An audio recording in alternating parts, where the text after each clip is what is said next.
Hi, my presentation today will be on the arts and whether it actually has a relationship with critical thinking. This is following on from my previous blogs on the arts as collective and the effects that they have on education. So as a brief outline, I'll go through what is critical thinking, why it's actually important in education, what actually affects critical thinking in general, and then what the arts can actually do to help critical thinking, or actually whether it does help it at all, and then conclusions and implications of this. So what is critical thinking? It's basically the process of being able to analyse and evaluate information objectively. This information can be taken from any kind of experience, observations or reflection, or just basically reading through someone else's work.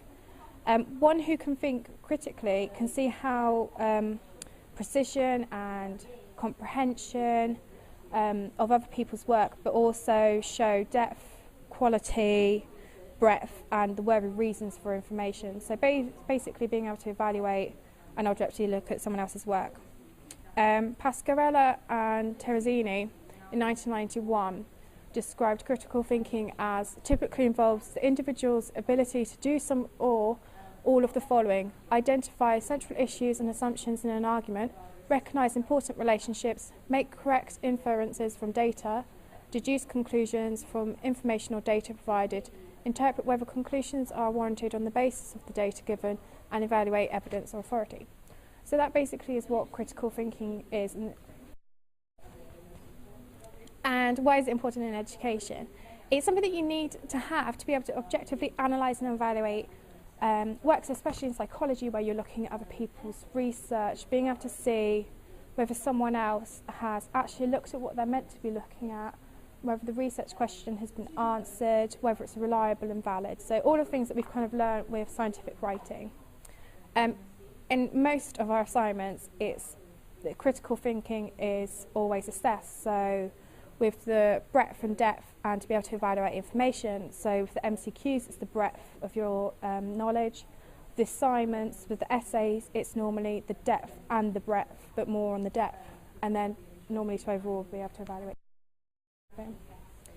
So in general, it's thought to be that if a student has a positive view of their peers, then their critical thinking will be increased, rather than if they had a negative view of their peers. They also found that students who read more, whether it was academically or for pleasure, they actually had a higher increase in critical thinking ability as well.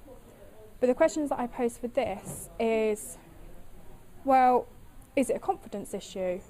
Because if you interact more with your peers, see your peers more positively, is it because you're more confident in yourself and got a higher sense of self-esteem? And is it actually that that's affecting your critical thinking, not this, the peers? And also with the extra reading, is it that because you are doing extra reading, your literary skills are increasing? So is it actually that you're being able to demonstrate your critical thinking ability than your actual critical thinking increasing, if that makes sense? So you're actually more easily able to put it down on paper to show that that you can do this. So in the arts, this is a study that I mentioned in one of my other blogs and presentations. In Korea, they split female students into creative dance classes or traditional dance classes.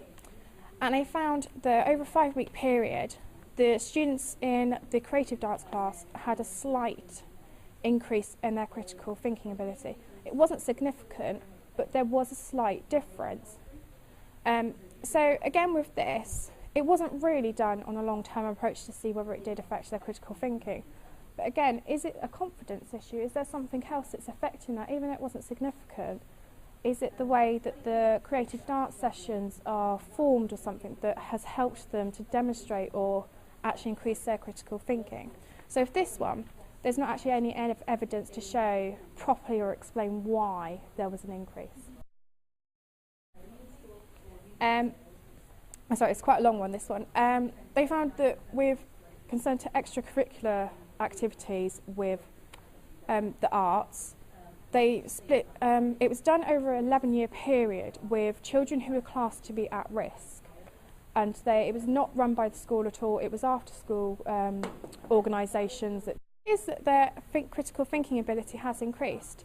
Maybe it can show that because they are now understanding the subjects more and being able to critically evaluate things, are they therefore more enjoying them, so they're more likely to go to these events, whether it's opened up this other world to them.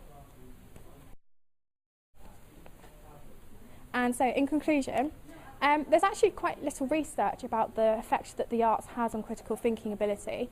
Current research can kind of be evaluated and explained as in that it affects more their ability to demonstrate their critical thinking rather than their actual increased thinking. But there's a need for a lot more long-term research, and also there's not really any research on what is already available in the curriculum to be able to effectively evaluate how it can be implemented into schools and whether there is a change needed for the curriculum or whether it's fine as it is. So at the moment, my view on this is that the arts shouldn't be pushed onto students or schools into being included on the basis that it increases a student's critical thinking. So, and that's it. Thank you. Isn't it arts, and any arts, drawing, dancing, or creative writing, isn't it a creative thinking exercise? Are you saying creativity itself encourages a better understanding of critical thinking? That's what I was trying to research, and some of them have actually said that the performing arts as a whole, they actually that to be able to do performing arts, it is a way of critical thinking. But it's quite surprising actually there's not much research actually on whether... Because critical thinking as a rule sort of fits into a square box. Yeah. Your assistant says where you go to and with creative thinking, you totally outside the box. Obviously the more creative, yeah, the better, the more highly marked, whether it's at GCSE level or A level. Do you think that thinking outside the box is actually helping people to understand the better information in the box? I see what you mean. I think it does to a certain point, but it is quite... The thing that I found difficult with this as well is how it's something completely different to be testing.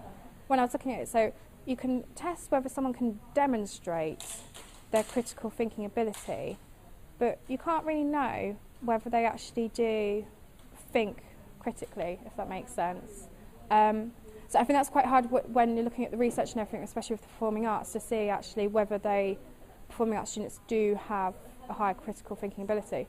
But there was no research actually in a performing arts school compared to a traditional school and doing it that way. The information you provided, do you think there's some sort of link between the creative and the critical brain? See, I would have thought there is, but I haven't actually been able to